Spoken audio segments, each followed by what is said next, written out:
When you grow up neurodivergent, you often develop internalized ableism.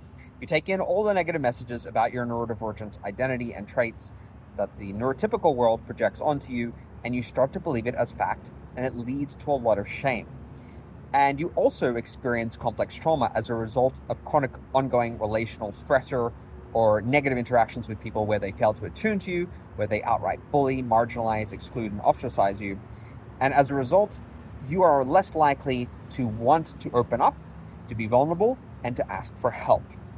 And that puts you in a catch-22, because to heal from the damage that ableist society has inflicted on you through structural oppression, which might trickle down through institutions into interpersonal interactions, it's on all levels, whether it's intended or not intended, it's a fact.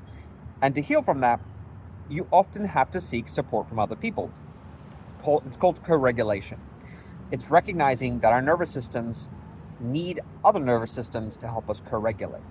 But if other nervous systems or other individuals have been sources of stress or rejection or punishment from in the past, you're more likely to be reluctant to engage in that and accept the help, to open up, to let your guard down. And so isolation and loneliness becomes the default. And a lot of us long to break out of that, but we don't trust other people, and we don't trust our own judgment, ourselves, and our capacity to understand who are the people that are worth our trust, who are the safe people, and whether this is the right time to open up, or the right person who can hold the enormity of what we've been holding in isolation.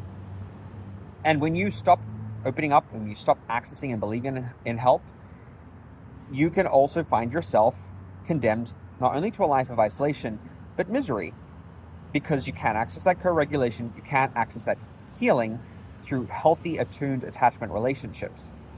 And this is a fact of life for many neurodivergent people who've tried and tried and tried and knocked on the door over and over, asking for help and understanding, validation, normalization of their experiences, accommodations, empathy, kindness, compassion, and been met with confusion, indifference, minimization, deflecting, mockery, dismissal, you name it. We've all had some measure of that experience when we've asked for help. And as a result, many of us have developed these complex defense mechanisms, this desire to withhold, to avoid, and to not be vulnerable. And when you're not willing to do that, then you're probably less likely to actually seek advice and support, to use other people as a sounding board, whether it's interpersonally in our relationships or professionally from, let's say, medical experts.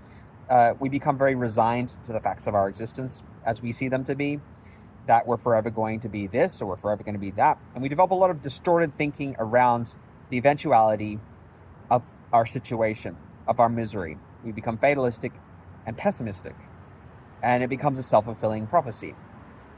And our lack of willingness to seek help and to get advice, we can't improve ourselves or our condition or our situation or our outlook. And this is why therapy can be so helpful for neurodivergence. Neuroaffirming therapy.